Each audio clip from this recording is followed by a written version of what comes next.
വിശദമായി ലിഗ കേസിൽ വഴിത്തിരിവ്. ലിഗയെ കഴുത്തു ഞെരിച്ചു കൊന്നുവെന്ന് കസ്റ്റഡിയിലുള്ള പ്രതികൾ സമ്മതിച്ചു. മയക്കുമരുന്ന് നൽകിയതിനു ശേഷമാണ് കൃത്യം നടത്തിയതെന്നും പണത്തെ ചൊല്ലിയുള്ള തർക്കമാണ് കൊലപാതകത്തിലേക്ക് നയിച്ചതെന്നുമാണ് പ്രതികളുടെ മൊഴി. അതേസമയം ആന്തരിക അവയവങ്ങളുടെ പരിശോധനാ ഫലം ഇന്ന് ലഭിക്കും. ലിഗയുടെ മൃതദേഹം നാളെ ശാന്തി കവാടത്തിൽ സംസ്കരിക്കും. പോത്തൻകോട്ടെ ആയുർവേദ ആശുപത്രിയിൽ നിന്ന് ലിഗയെ കാണാതായ മാർച്ച് മാസം 14 തന്നെ ബോട്ട് മാർഗം പനത്തുറയിലെ കണ്ടൽക്കാട്ടിലേക്ക് കൊണ്ടുപോയെന്നും അന്നുതന്നെ ലിഗയെ കഴുത്തുഞെരിച്ചു കൊന്നുവെന്നുമാണ് കസ്റ്റഡിയിലുള്ള പ്രതികൾ സമ്മതിച്ചിരിക്കുന്നത്. ബോട്ടിംഗ് നടത്താനെത്തിയ വിദേശ വനിതയെ ഇവിടെയെത്തിച്ച മയക്കുമരുന്ന് നൽകിയെന്നും തുടർന്ന് പണത്തെ ചൊല്ലി വാക്കുതർക്കമുണ്ടായെന്നും ശേഷം കഴുത്തുഞെരിച്ചു കൊന്ന് കെട്ടിത്തൂക്കുകയായിരുന്നു എന്നുമാണ് വാഴാമുട്ടം സ്വദേശികളായ പ്രതികൾ സമ്മതിച്ചിരിക്കുന്നത്. 4 പ്രതികളാണ് നിലവിൽ പോലീസിന്റെ കസ്റ്റഡിയിലുള്ളത്. ലിഗയുടെ മരണവുമായി ബന്ധപ്പെട്ട അന്വേഷണം പുരോഗതിയിൽ പോലീസിന് കൃത്യമായ തെളിവോ മൊഴികളോ ലഭ്യമായിരുന്നില്ല. അതുകൊണ്ടുതന്നെ പോലീസിന് കസ്റ്റഡിയിലുള്ളവരുടെ അറസ്റ്റ് രേഖപ്പെടുത്തുവാനും കഴിഞ്ഞിരുന്നില്ല. എന്നാൽ പ്രതികൾ കുറ്റസമ്മതം നടത്തിയതോടെ ഇവരുടെ അറസ്റ്റ് ഇന്ന് രേഖപ്പെടുത്തും. അതേസമയം ലിഗയുടെ ആന്തരികാവയവങ്ങളുടെ പരിശോധനാ ഫലം ഇന്ന് ലഭ്യമാകുമെന്നാണ് സൂചന. പരിശോധനാ ഫലം വരുന്നതോടെ ലിഗ ബലാത്സംഗം ചെയ്യപ്പെട്ടിരുന്നു എന്നതടക്കമുള്ള വിവരങ്ങൾ പോലീസിന് ലഭ്യമാകും. ബലാത്സംഗം ചെയ്തിട്ടില്ലെന്നാണ് പ്രതികൾ പറയുന്നത്. മെഡിക്കൽ കോളേജിൽ സൂക്ഷിച്ചിരിക്കുന്ന ലിഗയുടെ മൃതദേഹം നാളെ ബന്ധുക്കൾക്ക് വിട്ടു നൽകും. മൃതദേഹം ഇവിടെ തന്നെ സംസ്കരിക്കാനാണ് ബന്ധുക്കളുടെ തീരുമാനം. Rinu Sreedhar, news bureau, Thiruvananthapuram. Liga കൊല്ലപ്പെട്ടതുമായി ബന്ധപ്പെട്ട് നടക്കുന്ന അന്വേഷണത്തിൽ താൻ സംതൃപ്തയാണെന്ന് സഹോദരി എലീസ്. ലിഗയുടെ സംസ്കാരം നാളെ ശാന്തി കവാടത്തിൽ നടത്തുമെന്നും എലീസ് പറഞ്ഞു. മലയാളത്തെ താൻ സ്നേഹിക്കുന്നുവെന്നും ലിഗയോടുള്ള ആദരസൂചകമായി നിശാഗന്ധിയിൽ സംഘടിപ്പിക്കുന്ന അനുസ്മരണ ചടങ്ങിൽ എല്ലാവരെയും ക്ഷണിക്കുകയാണെന്നും എലീസ് പറഞ്ഞു. Yes, I'm very satisfied with this investigation, and Manoj Abraham has been very good in keeping touch with me and informing if there's anything. So, yeah. But Sunday we are organizing a memorial event for Liga to pay her last tribute and say our goodbyes. So everybody is welcome to come to Nisha Gandhi Park. It will start around 5 p.m. I wanted to say thank you to the Ministry of Tourism. We actually just came from meeting them, and we told them about what we would like to do in Nisha Gandhi Park, and they've been very, very supportive. So they are doing their best now to make it a beautiful event. So thank you so much. വരാപ്പുഴയിൽ police കസ്റ്റഡിയിൽ മരണപ്പെട്ട ശ്രീജിത്തിന്റെ കുടുംബത്തിന് സർക്കാർ സഹായം. കുടുംബത്തിന് 10 ലക്ഷം രൂപ ധനസഹായം നൽകാൻ മന്ത്രിസഭായോഗം തീരുമാനിച്ചു. ഈ തുക മരണത്തിന് ഉത്തരവാദികളായ പോലീസുകാരിൽ നിന്നും ഈടാക്കും. ശ്രീജിത്തിന്റെ ഭാര്യ അഖിലയ്ക്ക് യോഗ്യതയ്ക്കനുസരിച്ച് ക്ലാസ് ഇ തസ്തികയിൽ സർക്കാർ ജോലി നൽകാനും തീരുമാനിച്ചു. കഴിഞ്ഞ ദിവസം ശ്രീജിത്തിന്റെ വീട് സന്ദർശിച്ച CPIM സംസ്ഥാന സെക്രട്ടറി കോടിയേരി ബാലകൃഷ്ണൻ കുടുംബത്തിന് ധനസഹായം നൽകണമെന്ന് സർക്കാരിനോട് ആവശ്യപ്പെട്ടിരുന്നു. വരാപ്പുഴ കസ്റ്റഡി മരണം ധനസഹായം ഉൾപ്പെടെ പ്രഖ്യാപിച്ചതിൽ ആശ്വാസമുണ്ടെന്ന് ശ്രീജിത്തിന്റെ കുടുംബം. സർക്കാർ ജോലി നൽകാനുള്ള തീരുമാനത്തിൽ ആശ്വാസമുണ്ടെന്നും ശ്രീജിത്തിന്റെ ഭാര്യ അഖില പറഞ്ഞു. CI ഉൾപ്പെടെയുള്ളവരെ അറസ്റ്റ് ചെയ്തതിൽ സന്തോഷമുണ്ടെന്നും ഇതുവരെയുള്ള പോലീസ് അന്വേഷണം തൃപ്തികരമാണെന്നും അഖില വ്യക്തമാക്കി. സന്തോഷമല്ല, പോലീസുകാരാണ് ഞങ്ങളുടെ കുടുംബം അനാഥമാക്കിയത്. അപ്പോൾ പോലീസുകാർ മൂലം അനാഥമായ ഞങ്ങളുടെ കുടുംബത്തിന് സർക്കാർ ജോലിയും ധനസഹായവും തന്നതിൽ ഞങ്ങൾക്ക് സങ്കടത്തോടെയാണെങ്കിലും ഞങ്ങളത് സ്വീകരിക്കുന്നു. പിന്നെ അത് കൂടാതെ തന്നെ ഇവർ അനാഥമാക്കിയ കുടുംബത്തിന് സർക്കാർ അത് തന്നതെന്ന് വെച്ചാൽ ഞങ്ങൾക്കത് അർഹതപ്പെട്ടത് തന്നെയാണ് അവർ നൽകുന്നത്. സങ്കടത്തോടെയാണെങ്കിലും ഞങ്ങളത് സ്വീകരിക്കണം. ഇതുവരെ ചെയ്തതിലൊക്കെ ഇപ്പോൾ എല്ലാം അതിൻ്റേതായ നടപടിക്രമങ്ങളനുസരിച്ച് തന്നെ ശരിയായ രീതിയിൽ തന്നെയാണ് പോണത്. ഇനിയുള്ള കാര്യങ്ങൾ എങ്ങനെയാണെന്നും കൂടി നമുക്ക് നോക്കാം. കുഴപ്പമില്ല, സന്തോഷം ഒരിക്കലും ഉണ്ടാവില്ല, ആശ്വാസം ഉണ്ട്. വരാപ്പുഴ കസ്റ്റഡി മരണത്തിൽ അറസ്റ്റിലായ CI ക്രിസ്പിൻ സാമിനെ കോടതിയിൽ ഹാജരാക്കി. ജാമ്യം ലഭിക്കാവുന്ന വകുപ്പുകൾ മാത്രം ചുമത്തിയാൽ ജാമ്യം അനുവദിക്കണമെന്ന് CIയുടെ അഭിഭാഷകൻ പറഞ്ഞു. ജാമ്യാപേക്ഷയെ പ്രോസിക്യൂഷൻ എതിർത്തു. അന്യായമായി തടങ്കലിൽ വയ്ക്കുക, തെറ്റായ രേഖകൾ ചമയ്ക്കുക തുടങ്ങിയവയ്ക്ക് പുറമെ മറ്റെന്തെങ്കിലും കുറ്റങ്ങൾ ഇന്നത്തെ അന്വേഷണത്തിൽ കണ്ടെത്തിയിട്ടുണ്ടോ എന്ന് കോടതി ചോദിച്ചു. ഇക്കാര്യം വ്യക്തമാക്കി ഉടൻ റിപ്പോർട്ട് സമർപ്പിക്കാൻ അന്വേഷണ സംഘത്തിന് നിർദ്ദേശം നൽകി. കൂടുതൽ വിവരങ്ങളുമായി ഉമേഷ് ചേരുകയാണ്. ഉമേഷ്, വിശദാംശങ്ങൾ എന്തൊക്കെയാണ്?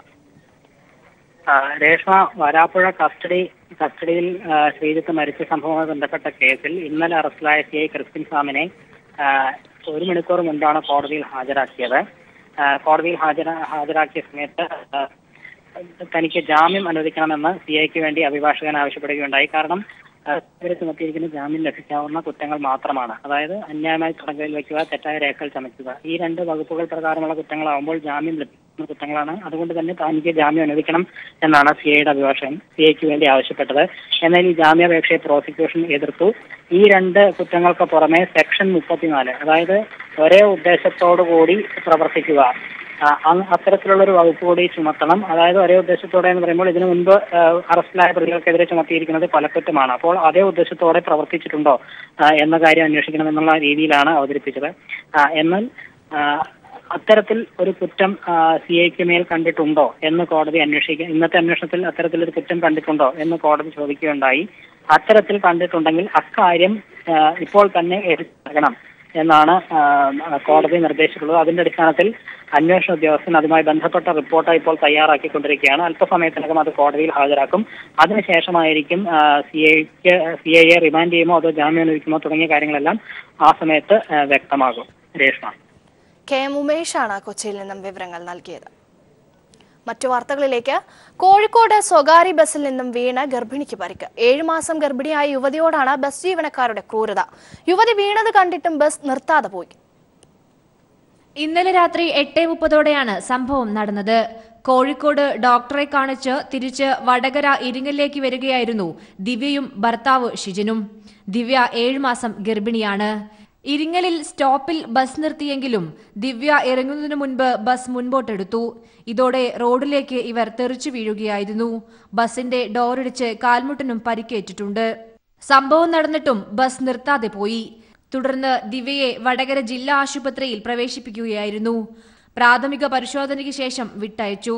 സ്കാനിംഗ് അടക്കം നടത്തണമെന്നാണ് നിർദ്ദേശം നൽകിയിരിക്കുന്നത്. കോഴിക്കോട് ഇന്നലെ രാത്രി കാണിച്ച 8 മണിയോടുകൂടിയാണ് ഞങ്ങൾ ഇരിങ്ങലിറങ്ങിയത്. ഇരിങ്ങലിറങ്ങുമ്പോൾ മോളും ഹസ്ബൻഡ് മുന്നിലിറങ്ങി, ഞാൻ ബേക്കിൽ നിന്ന് ഇറങ്ങിയാണ്. അന്നേരം ഇറങ്ങാൻ നോക്കുമ്പോൾ ബസ് മുന്നോട്ടെടുത്ത് ഞാൻ വീണു. 2 കാലും അടിച്ച്. കോഴിക്കോട് കണ്ണൂർ റൂട്ടിലോടുന്ന DTSF4 എന്ന ബസ്സിനെതിരെയാണ് പരാതി. പയ്യോളി പോലീസ് സ്റ്റേഷനിലാണ് കുടുംബം പരാതി നൽകിയിരിക്കുന്നത്. News bureau, Kozhikode. Mobile SIM card എടുക്കുന്നതിന് ആധാർ കാർഡ് നിർബന്ധമല്ലെന്ന് കേന്ദ്ര സർക്കാർ. പകരം ലൈസൻസോ പാസ്പോർട്ടോ വോട്ടർ ഐഡിയോ തിരിച്ചറിയൽ രേഖയായി സ്വീകരിച്ചാൽ മതിയെന്ന് കേന്ദ്ര ടെലികോം മന്ത്രാലയം കമ്പനികളോട് അറിയിച്ചു. കോടതിയുടെ അന്തിമ തീരുമാനമാകും വരെ മൊബൈൽ സിം കാർഡ് എടുക്കുന്നതിന് ആധാർ നിർബന്ധമല്ലെന്ന് കോടതി തന്നെ നേരത്തെ വ്യക്തമാക്കിയിരുന്നു. ഈ സാഹചര്യത്തിൽ നിലനിന്ന ആശയക്കുഴപ്പത്തിനാണ് ഇതോടെ വിരാമമാകുന്നത്. മൊബൈൽ സിം കാർഡ് എടുക്കാൻ ആധാർ നിർബന്ധമല്ലെന്നും പകരം പാസ്പോർട്ടോ ഡ്രൈവിംഗ് ലൈസൻസോ തിരിച്ചറിയൽ കാർഡോ സ്വീകരിക്കാമെന്ന് കേന്ദ്ര telecom secretary Aruna Sundararajan telecom കമ്പനികളോട് നിർദ്ദേശിച്ചു. ഭൂരിഭാഗം വരുന്ന പ്രവാസികളും വിനോദസഞ്ചാരികളും ആധാർ ഇല്ലാത്തവരാണ്. അതിനാൽ പുതിയ തീരുമാനം ഇവർക്ക് ആശ്വാസകരമാണ്. ടെലികോം വിഭാഗത്തിന്റെ മുൻ നിർദ്ദേശപ്രകാരം സിം കാർഡ് ആധാറുമായി ബന്ധിപ്പിക്കാത്ത ഉപഭോക്താക്കളെ മൊബൈൽ കമ്പനികൾ നിരന്തരമായി വേട്ടയാടുകയായിരുന്നു. ടെലികോം വകുപ്പിന്റെ പുതിയ തീരുമാനത്തിനോട് മൊബൈൽ കമ്പനികൾ ഇതുവരെ പ്രതികരിച്ചിട്ടില്ല. ആധാർ ഇല്ലാത്തതിന്റെ പേരിൽ ആളുകൾക്ക് മൊബൈൽ കമ്പനികൾ സിം കാർഡ് നിഷേധിക്കുന്നത് അനുവദിക്കാനാകില്ലെന്ന് സർക്കാർ വ്യക്തമാക്കി. കേസിന്റെ അന്തിമ വിധി സുപ്രീംകോടതി അനിശ്ചിതകാലത്തേക്ക് നീട്ടിയ സാഹചര്യത്തിൽ കമ്പനികൾക്ക് ഇത് സംബന്ധിച്ച ഉപഭോക്താക്കളെ നിർബന്ധിക്കാനുമാകില്ല. News desk, people TV. CPIM സംസ്ഥാന സെക്രട്ടേറിയറ്റിന് സംസ്ഥാന കമ്മിറ്റി രൂപം നൽകി. KN ബാലഗോപാൽ, P രാജീവ് എന്നീ 2 പുതുമുഖങ്ങളെ ഉൾപ്പെടുത്തി 16 അംഗ സെക്രട്ടേറിയറ്റിനാണ് രൂപം നൽകിയിരിക്കുന്നത്. EP ജയരാജന്റെ അധ്യക്ഷതയിൽ AKG സെൻട്രൽ ചേർന്ന സംസ്ഥാന കമ്മിറ്റി യോഗത്തിലാണ് സെക്രട്ടേറിയറ്റിന് രൂപം നൽകിയത്. സെക്രട്ടേറിയറ്റ് അംഗങ്ങളുടെ എണ്ണം 15-ൽ നിന്ന് 16 ഉയർത്തി. കൊല്ലം ജില്ലാ സെക്രട്ടറി KN ബാലഗോപാൽ, എറണാകുളം ജില്ലാ സെക്രട്ടറി P രാജീവ് എന്നിവരാണ് സെക്രട്ടേറിയറ്റിലെ പുതുമുഖങ്ങൾ. VV ദക്ഷിണാമൂർത്തി അന്തരിച്ച ഒഴിവിന് പുറമെ അംഗങ്ങളുടെ എണ്ണം 16 ഉയർത്തിയാണ് ഒരാളെ കൂടി ഉൾപ്പെടുത്തിയത്. Pinarayi Vijayan, Kodiyeri Balakrishnan, P Karunakaran, PK Sreemathi, EP Jayarajan, TM Thomas Isaac, Elamaram Kareem, AK Balan, MV Govindan, Baby John, Anathalavattam Anandan, TP Ramakrishnan, MM Mani, KJ Thomas എന്നിവരാണ് മറ്റ് സെക്രട്ടേറിയറ്റ് അംഗങ്ങൾ. News bureau, Thiruvananthapuram. വിവാദങ്ങൾക്കൊടുവിൽ സുപ്രീം കോടതിയുടെ കൊളീജിയം ഇന്ന് യോഗം ചേരും. ഉത്തരാഖണ്ഡ് ചീഫ് ജസ്റ്റിസ് KM ജോസഫിനെ സുപ്രീം കോടതി ജഡ്ജിയായി നിയമിക്കണമെന്ന് കേന്ദ്ര സർക്കാരിനോട് കൊളീജിയം വീണ്ടും ശുപാർശ ചെയ്തേക്കും. അതേസമയം ജസ്റ്റിസ് ചെലമേശ്വർ ഇന്ന് അവധിയിലാണ്. കഴിഞ്ഞ കൊളീജിയം തീരുമാനങ്ങളെ കേന്ദ്ര സർക്കാർ അംഗീകരിക്കാത്ത സാഹചര്യത്തിലാണ് ഇന്ന് വീണ്ടും കൊളീജിയം ചേരുന്നത്. KM ജോസഫിന്റെ പേര് കൊളീജിയം വീണ്ടും നിർദ്ദേശിച്ചാൽ കേസിന് സാധ്യതയില്ലെന്ന് പറഞ്ഞായിരുന്നു ചീഫ് ജസ്റ്റിസ് കഴിഞ്ഞ ദിവസത്തെ ഹർജി തള്ളിയിരുന്നത്. അതോടൊപ്പം KM ജോസഫിനെ സുപ്രീം കോടതി നിയമിക്കണമെന്ന ശുപാർശയിൽ ഉറച്ചു നിൽക്കുന്നതായി കൊളീജിയം അംഗവും മുതിർന്ന ജസ്റ്റിസുമായ കുര്യൻ ജോസഫ് കഴിഞ്ഞ ദിവസം വ്യക്തമാക്കിയിരുന്നു. കൊളീജിയം രണ്ടാമതും KM ജോസഫിനെ പരിഗണിക്കണമെന്നാവശ്യപ്പെട്ടാൽ കേന്ദ്ര സർക്കാർ നിരാകരിക്കാനാവില്ല. ഇതോടെ കൊളീജിയവും കേന്ദ്രവും തമ്മിലുള്ള തർക്കം ഒന്നുകൂടി രൂക്ഷമാവും. ജസ്റ്റിസ് ജോസഫിനെയും അഭിഭാഷക ഇന്ദു മൽഹോത്രയും സുപ്രീം കോടതി ജഡ്ജിമാരെ നിയമിക്കണമെന്ന കൊളീജിയത്തിന്റെ ശുപാർശയിൽ കേന്ദ്ര സർക്കാർ ഇന്ദു മൽഹോത്രയെ മാത്രം നിയമിക്കുകയായിരുന്നു. അതും 3 മാസം വൈകിപ്പിച്ച ശേഷം. ഇത്തവണയും ജോസഫിന്റെ പേര് ശുപാർശ ചെയ്താൽ ഇതേപോലെ സമയം നീട്ടാൻ കേന്ദ്ര സർക്കാരിന് സാധിക്കും. ജസ്റ്റിസ് ജോസഫിനെ പരിഗണിച്ചാൽ സീനിയോറിറ്റി മറികടക്കലാകുമെന്നും കേരളത്തിൽ നിന്ന് നിലവിൽ പ്രാതിനിധ്യമുള്ളതുകൊണ്ട് പരിഗണിക്കേണ്ട സാഹചര്യമില്ലെന്നും ചൂണ്ടിക്കാട്ടിയാണ് കേന്ദ്ര സർക്കാർ ശുപാർശ തള്ളിയിരുന്നത്. ജസ്റ്റിസ് ജോസഫിന് സ്ഥാനക്കയറ്റം നൽകുന്നതിനെതിരായി സർക്കാർ കണ്ടെത്തിയ കാരണങ്ങൾക്കുള്ള മറുപടി എന്ന രൂപത്തിലായിരിക്കും കൊളീജിയം വീണ്ടും ശുപാർശ അയക്കുക. ചീഫ് ജസ്റ്റിസ് ദീപക് മിശ്രയ്ക്ക് പുറമെ മുതിർന്ന ജഡ്ജിമാരായ J. ചെലമേശ്വർ, കുര്യൻ ജോസഫ്, രഞ്ജൻ ഗൊഗോയ്, മദൻ P. ലോക്കൂർ എന്നിവരാണ് കൊളീജിയത്തിലെ മറ്റംഗങ്ങൾ. News bureau, Delhi. സുപ്രീം കോടതിയുടെ നിലവിലെ അവസ്ഥ വിനാശകരമാണെന്ന് സുപ്രീം കോടതി മുൻ ചീഫ് ജസ്റ്റിസ് RM ലോധ. കൂട്ടായ നേതൃത്വം ഇതിനെ മറികടക്കാൻ ആവശ്യമാണെന്നും അദ്ദേഹം അഭിപ്രായപ്പെട്ടു. സുപ്രീം കോടതിയുടെ നിലവിലെ അവസ്ഥ വിനാശകരമാണെന്നും ഈ അവസ്ഥ മറികടക്കാൻ കൂട്ടായ നേതൃത്വമാണ് വേണ്ടതെന്നും സുപ്രീം കോടതി മുൻ ചീഫ് ജസ്റ്റിസ് RM ലോധ അഭിപ്രായപ്പെട്ടു. ഡ്യൂട്ടി റോസ്റ്റർ ഇടാൻ ചുമതലപ്പെട്ടയാൾ ചീഫ് ജസ്റ്റിസ് ആണെന്ന കാര്യത്തിൽ സംശയമില്ലെന്നും പക്ഷേ അതിനർത്ഥം അദ്ദേഹത്തിന് എന്തുമാകാമെന്നല്ലെന്നും ലോധ വ്യക്തമാക്കി. ചീഫ് ജസ്റ്റിസ് ദീപക് മിശ്ര എല്ലാ ജഡ്ജിമാരെയും ഒരുമിച്ച് നിർത്തണമെന്നും രാജ്യത്തിന്റെ നീതി കാക്കണമെന്നും ലോധ ആവശ്യപ്പെട്ടു. ജസ്റ്റിസുമാരായ ചെലമേശ്വർ, കുര്യൻ ജോസഫ്, രഞ്ജൻ ഗൊഗോയ്, മദൻ P. ലോക്കൂർ എന്നിവർ ദീപക് മിശ്രയ്ക്കെതിരെ നേരത്തെ ആരോപണങ്ങൾ ഉന്നയിക്കുകയും തുടർന്നുണ്ടായ വിവാദങ്ങളുടെ പശ്ചാത്തലത്തിലുമാണ് ലോധയുടെ പരാമർശം. സ്ഥാപനത്തിന്റെ താൽപര്യം സംരക്ഷിക്കണമെന്നും അതോടൊപ്പം തന്നെ കേസുകൾ നീതിയുക്തമാക്കണമെന്നും ലോധ അഭിപ്രായപ്പെട്ടു. രാജ്യത്തെ നീതിന്യായ സംവിധാനം കുഴപ്പം പിടിച്ച അവസ്ഥയിലേക്ക് എത്തുന്ന കാലം വിദൂരമല്ലെന്നും അദ്ദേഹം ഓർമ്മിപ്പിച്ചു. News desk. മലയാളത്തിലെ ജനപ്രിയ അപസർപ്പക നോവലുകളുടെ എഴുത്തുകാരൻ കോട്ടയം പുഷ്പനാഥ് അന്തരിച്ചു. കോട്ടയം ചുങ്കത്തെ വീട്ടിൽ ഇന്ന് രാവിലെയായിരുന്നു അന്ത്യം. 80 വയസ്സായിരുന്നു. വാർദ്ധക്യ സഹജമായ അസുഖങ്ങളെ തുടർന്ന് ദീർഘകാലമായി ചികിത്സയിലായിരുന്നു. സംസ്കാരം വെള്ളിയാഴ്ച വൈകിട്ട് കോട്ടയം CSI കത്തീഡ്രൽ പള്ളി സെമിത്തേരിയിൽ നടക്കും. മനോരാജ്യം വാരികയിൽ ചുവന്ന മനുഷ്യൻ എന്ന ആദ്യ നോവൽ പ്രസിദ്ധീകരിച്ചതോടെയാണ് കോട്ടയം പുഷ്പനാഥ് അറിയപ്പെട്ടു തുടങ്ങിയത്. 300-ലേറെ നോവലുകൾ രചിച്ചിട്ടുള്ള പുഷ്പനാഥൻ പിള്ള എന്ന കോട്ടയം പുഷ്പനാഥ് ചരിത്ര അധ്യാപകനായാണ് ഔദ്യോഗിക ജീവിതം ആരംഭിച്ചത്. ബ്രഹ്മരക്ഷസ്, ചുവന്ന അങ്കി തുടങ്ങിയ കൃതികൾ ചലച്ചിത്രമായി. തമിഴ്, തെലുങ്ക്, കന്നഡ എന്നീ ഭാഷകളിലേക്ക് പല നോവലുകളും തർജ്ജമ ചെയ്തിട്ടുണ്ട്. മലയാളിയുടെ വായനാ സങ്കല്പങ്ങളെ അടിമുടി പുതുക്കി പണിതുകൊണ്ടായിരുന്നു എഴുത്തിന്റെ ലോകത്ത് വിസ്മയമായി കോട്ടയം പുഷ്പനാഥ് വളർന്നത്. മനുഷ്യ മനസ്സിന്റെ അതിരുകളില്ലാത്ത ആകാംക്ഷയ്ക്ക് അക്ഷരങ്ങളിലൂടെ അതിശയിപ്പിക്കുന്ന ആഖ്യാനം അദ്ദേഹം നൽകി. അപസർപ്പക കഥകളുടെ ആചാര്യൻ വിട പറയുമ്പോൾ ഒരു കാലത്തെ മലയാളത്തിന്റെ വായനാ സംസ്കാരത്തിനു കൂടിയാണ് അന്ത്യമാവുന്നത്. ഇന്നത്തെ തലമുറ മൊബൈൽ ഫോണിലാണ് തല പൂഴ്ത്തുന്നതെങ്കിൽ 30 വർഷങ്ങൾക്ക് മുൻപുള്ള തലമുറ തല പൂഴ്ത്തിയിരുന്നത് കോട്ടയം പുഷ്പനാഥിന്റെ നോവലുകളിലായിരുന്നു. ബസ്സുകളിൽ തൂങ്ങി നിന്നുപോലും അന്ന് വായനക്കാർ പുഷ്പനാഥിന്റെ നോവലുകൾ വായിച്ചു.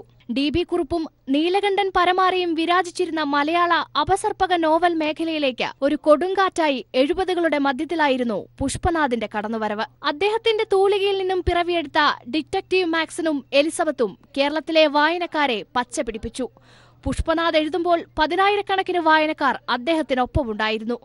സ്വന്തം പുസ്തകങ്ങൾ പ്രസിദ്ധീകരിച്ച മലയാളത്തിലെ ആദ്യത്തെ എഴുത്തുകാരൻ കൂടിയായിരുന്നു പുഷ്പനാഥ്. ആധുനിക സാങ്കേതിക വിദ്യകളെക്കുറിച്ച് പോലും വളരെ ദീർഘവീക്ഷണത്തോടുകൂടി അദ്ദേഹം എഴുതി. കമ്പ്യൂട്ടർ ഇല്ലാത്ത കാലത്ത് പുഷ്പനാഥ് കമ്പ്യൂട്ടർ ഗേൾ എന്ന നോവൽ എഴുതിയപ്പോൾ അത് മലയാളികൾക്ക് നവ്യ അനുഭവമായി.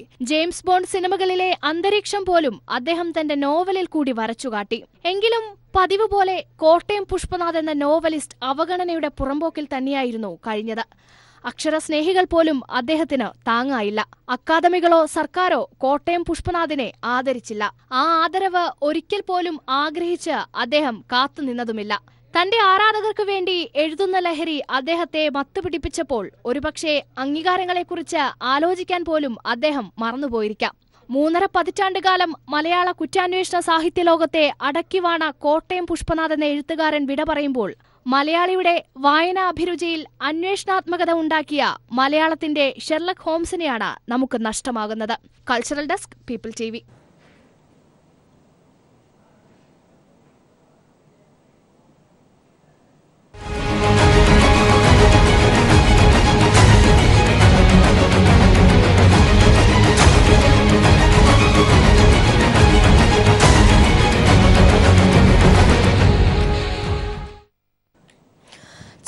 തിരഞ്ഞെടുപ്പിന് കേവലം 26 ദിവസങ്ങൾ മാത്രം ബാക്കി നിൽക്കവേ ബിജെപിയുടെ സംസ്ഥാന നേതാക്കൾ കൂട്ടത്തോടെ മണ്ഡലം വിടുന്നു. 4 ജില്ലകളിലായി നടക്കുന്ന മറ്റു പ്രചരണ ജാഥകളിൽ പങ്കെടുക്കുന്നതിന് വേണ്ടിയാണ് നേതാക്കൾ ചെങ്ങന്നൂരിനെ ഉപേക്ഷിക്കുന്നത്. മണ്ഡലത്തിലെ അടിസ്ഥാന പ്രചരണ പ്രവർത്തനങ്ങൾ പോലും താളം തെറ്റിക്കിടക്കവേ നേതൃത്വത്തിന്റെ മെല്ലെ പോക്കിൽ ബിജെപി അണികൾ നിരാശയിലാണ്. അടുത്തിടെ നടന്ന ഒരു തിരഞ്ഞെടുപ്പിലും കാണിക്കാത്ത ബിജെപി ഉദാസീനത മറ്റ് രാഷ്ട്രീയ കേന്ദ്രങ്ങൾ സംശയത്തോടെയാണ് വീക്ഷിക്കുന്നത്. ഉപതെരഞ്ഞെടുപ്പിന് കേവലം 26 ദിവസങ്ങൾ മാത്രം ബാക്കി നിൽക്കെ മുതിർന്ന ബിജെപി നേതാക്കൾ ഒന്നടങ്കം മറ്റ് ജില്ലകളിൽ പ്രവർത്തനത്തിനായി പോകുന്നതാണ് രാഷ്ട്രീയ കേന്ദ്രങ്ങളെ അമ്പരപ്പിക്കുന്നത്. BDJS അടക്കമുള്ള ഘടകകക്ഷികൾ എതിർപ്പ് തുടരുന്നതിനാൽ തെരഞ്ഞെടുപ്പ് കൺവെൻഷൻ പോലും ഇതുവരെ നടത്താൻ കഴിഞ്ഞിട്ടില്ല. ഇതിനിടയിലാണ് നേതാക്കന്മാർ ഒന്നടങ്കം മണ്ഡലം വിട്ട് പോകുന്നത്. BJP സംസ്ഥാന അധ്യക്ഷൻ കുമ്മനം രാജശേഖരൻ വാട്സാപ്പ് ഹർത്താലുമായി ബന്ധപ്പെട്ട് മലപ്പുറത്ത് ജാഥ നടത്തുമ്പോൾ സംസ്ഥാന ജനറൽ സെക്രട്ടറി AN രാധാകൃഷ്ണൻ മധു ശ്രീജിത്ത് വിഷയം ഉന്നയിച്ച് അട്ടപ്പാടിയിൽ നിന്ന് വരാപ്പുഴയിലേക്കും മറ്റൊരു ജനറൽ സെക്രട്ടറിയായ ശോഭാ സുരേന്ദ്രൻ കോഴിക്കോടുമാണ് ജാഥ നടത്തുന്നത്.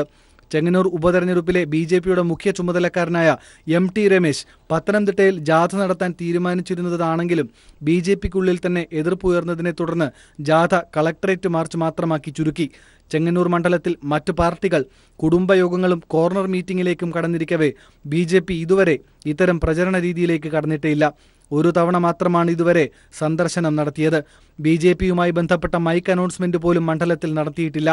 മണ്ഡലത്തിലെ അടിസ്ഥാന ജോലികൾ പലതും ഇനിയും പൂർത്തീകരിക്കാനുള്ളപ്പോഴാണ് നേതാക്കന്മാർ ഒന്നടങ്കം മണ്ഡലം വിട്ട് പുറത്തേക്ക് പോകുന്നത്. എന്നാൽ ഒന്നിടവിട്ട ദിവസങ്ങളിൽ വാർത്താ സമ്മേളനങ്ങൾ തകൃതിയായി നടത്തുകയും ചെയ്യുന്നുണ്ട്. ഉപതെരഞ്ഞെടുപ്പിന്റെ പടിവാതിൽക്കൽ വെച്ച് ഇത്തരത്തിൽ ജാഥ നടത്തുന്നത് വഴി നേതൃത്വത്തിന്റെ ശ്രദ്ധ വികേന്ദ്രീകരിക്കപ്പെടുമെന്നത് ഉറപ്പാണെന്നിരിക്കെ നേതൃത്വത്തിന്റെ നടപടി അണികളുടെ നിരാശയ്ക്ക് ഇടയാക്കിയിട്ടുണ്ട്. അരുവിക്കര ഉപതെരഞ്ഞെടുപ്പിന് വേണ്ടി സംസ്ഥാന സമ്മേളനം പോലും മാറ്റിവെച്ച മുൻ അനുഭവമുണ്ടെന്നിരിക്കെ ചെങ്ങന്നൂരിൽ BJP ഉദാസീനത തുടരുകയാണ്. മറ്റ് തെരഞ്ഞെടുപ്പുകളിൽ കാട്ടിയ ആവേശത്തിന്റെ പകുതി പോലും BJP ചെങ്ങന്നൂരിൽ കാണിക്കാത്തത് രാഷ്ട്രീയ കേന്ദ്രങ്ങൾ സംശയത്തോടെയാണ് വീക്ഷിക്കുന്നത്. എന്നാൽ BJPയുടെ പ്രവർത്തനത്തിൽ എവിടെയും പാളിച്ചയില്ലെന്ന് പാർട്ടി ജില്ലാ സെക്രട്ടറി ഗോപകുമാർ പീപ്പിളിനോട് പറഞ്ഞു. News bureau, Chengannur. നിയമസഭാ ഉപതെരഞ്ഞെടുപ്പിൽ ഇടതുപക്ഷ ജനാധിപത്യ മുന്നണി സ്ഥാനാർത്ഥി സജി ചെറിയാനെ ഓൾ ഇന്ത്യ വീരശൈവ മഹാസഭ പിന്തുണയ്ക്കും. ബസവേശ്വരന്റെ തത്വചിന്തകൾക്ക് അനുപൂരകമായ നിലപാടുകളും നയങ്ങളും അനുവർത്തിക്കുന്നത് ഇടതുപക്ഷമാണെന്ന് സംസ്ഥാന പ്രസിഡന്റ് TP കുഞ്ഞുമോൻ വാർത്താ സമ്മേളനത്തിൽ പറഞ്ഞു.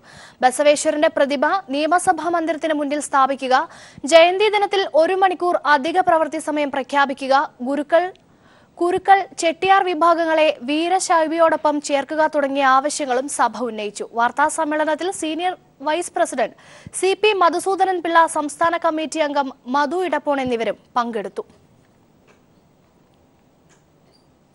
പ്രമുഖ മാധ്യമ പ്രവർത്തകൻ ജ്യോതിർമയിയുടെ വധക്കേസിൽ 9 പ്രതികൾ കുറ്റക്കാരാണെന്ന് മുംബൈ പ്രത്യേക CBI കോടതി കണ്ടെത്തി.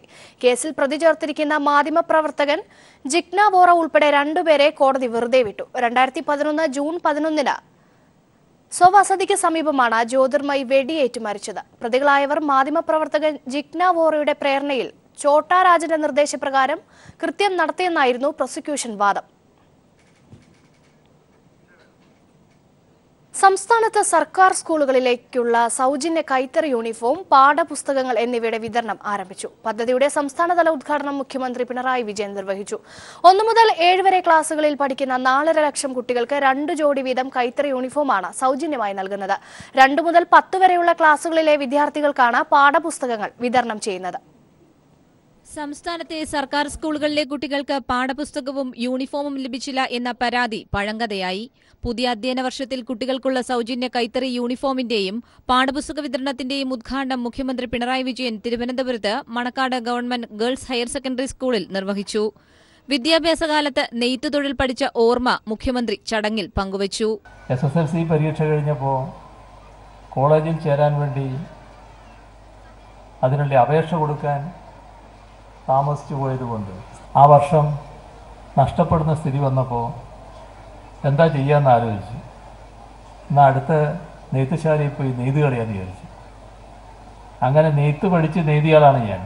നെയ്ത്ത് പഠിക്കാൻ ഒരുപാട് മാസമൊന്നും എടുത്തില്ല. നെയ്തിട്ട് കൂലിയും വാങ്ങിയ ആളാണ് ഞാൻ ഈ SSLC കഴിഞ്ഞപ്പോൾ. 1 മുതൽ 7 വരെ ക്ലാസുകളിൽ പഠിക്കുന്ന 4.5 ലക്ഷം കുട്ടികൾക്ക് 2 ജോഡി വീതം കൈത്തറി യൂണിഫോമാണ് സൗജന്യമായി നൽകുന്നത്. വിതരണത്തിനാവശ്യമായ 48 നിറങ്ങളിലുള്ള 23 ലക്ഷം മീറ്റർ തുണി ഹാൻഡെക്സ്, ഹാൻഡ് വീവ് എന്നിവയുടെ നേതൃത്വത്തിൽ ശേഖരിച്ചാണ് 163 ഉപജില്ലാ വിദ്യാഭ്യാസ ഓഫീസുകളിൽ എത്തിച്ചത്. ഈ അധ്യയന വർഷം 3701 സ്കൂളുകളിലാണ് സൗജന്യ സ്കൂൾ യൂണിഫോം വിതരണം ചെയ്യുന്നത്. 2 മുതൽ 10ാം ക്ലാസ് വരെയുള്ള വിദ്യാർത്ഥികൾക്കുള്ള പാഠപുസ്തകങ്ങളാണ് വിതരണം ചെയ്യുന്നത്. അധ്യയന വർഷം ആരംഭിക്കുന്നതിന് 5 മാസം മുൻപ് തന്നെ സ്കൂളുകളിൽ പാഠപുസ്തകങ്ങൾ എത്തിച്ചു നൽകിയത് ചരിത്രപരമായ നേട്ടം കൂടിയാണ് ഇത്തവണ വിദ്യാഭ്യാസ വകുപ്പിന്. മന്ത്രിമാരായ സി രവീന്ദ്രനാഥും AC മൊയ്തീനും ചടങ്ങിൽ പങ്കെടുത്തു. News bureau, Thiruvananthapuram. സിനിമാ മേഖലയിൽ സ്ത്രീകൾക്കെതിരായ അതിക്രമങ്ങൾ തടയുന്നതിനാവശ്യമായ നിയമനിർമ്മാണം നടത്തുമെന്ന് മന്ത്രി AK ബാലൻ. പാലക്കാട് ചിറ്റൂരിൽ കേരള ചലച്ചിത്ര വികസന കോർപ്പറേഷന്റെ കീഴിലുള്ള നവീകരിച്ച തിയേറ്റർ സമുച്ചയം ഉദ്ഘാടനം ചെയ്ത് സംസാരിക്കുകയായിരുന്നു അദ്ദേഹം. അത്യാധുനിക സൗകര്യമുള്ള കൈരളി, ശ്രീ എന്നീ 2 തിയേറ്ററുകളാണ് സമുച്ചയത്തിലുള്ളത്. നേരത്തെയുണ്ടായിരുന്ന ചിത്രാഞ്ജലി തിയേറ്റർ നവീകരിച്ചാണ് 2 തിയേറ്ററുകൾ നിർമ്മിച്ചത്. സിനിമാ മേഖലയിലെ പുരോഗതിക്കായി KSFDCയുടെ കീഴിലുള്ള തിയേറ്ററുകൾ നവീകരിക്കുകയും പുതിയ തിയേറ്ററുകൾ നിർമ്മിക്കുകയും ചെയ്യുന്നതിന്റെ ഭാഗമായാണ് തിയേറ്റർ സമുച്ചയം ഉണ്ടാക്കിയത്. 2K പ്രൊജക്ഷനും 7.1 സൗണ്ട് സിസ്റ്റവും ഓൺലൈൻ ടിക്കറ്റ് ബുക്കിംഗ് ഉൾപ്പെടെയുള്ള സൗകര്യങ്ങളുമായാണ് തിയേറ്റർ സിനിമാ പ്രേമികൾക്കായി മുഖം മിനുക്കിയെടുത്തത്. കൈരളിയിൽ 350 സീറ്റുകളും ശ്രീയിൽ 245 സീറ്റുകളുമാണുള്ളത്. മന്ത്രി AK ബാലൻ തിയേറ്റർ സമുച്ചയം നാടിന് സമർപ്പിച്ചു. ഈ രംഗത്തെ കുറെ പ്രവണതകളുണ്ട്. ആ പ്രവണതകൾ നിയമപരമായി തന്നെ പരിശോധിക്കുന്നതിനും പരിഹരിക്കുന്നതിനും ഒരു സമഗ്രമായ നിയമനിർമ്മാണത്തിനും ഗവൺമെന്റ് പുതുതായി 30 തിയേറ്ററുകൾ സംസ്ഥാന ചലച്ചിത്ര വികസന കോർപ്പറേഷന്റെ കീഴിൽ നഗരപ്രദേശങ്ങളിലും ഗ്രാമപ്രദേശങ്ങളിലുമായി നിർമ്മിക്കും. KSFDCയുടെ ഉടമസ്ഥതയിലുള്ള ഒറ്റപ്പാലത്തെ സ്ഥലത്ത് 3 തിയേറ്ററുകളുള്ള സമുച്ചയത്തിന് ഈ മാസം തറക്കല്ലിടും. ഉദ്ഘാടന ചടങ്ങിൽ സിനിമാ പ്രവർത്തകരും ജനപ്രതിനിധികളും രാഷ്ട്രീയ നേതാക്കളും പങ്കെടുത്തു. News bureau, Palakkad.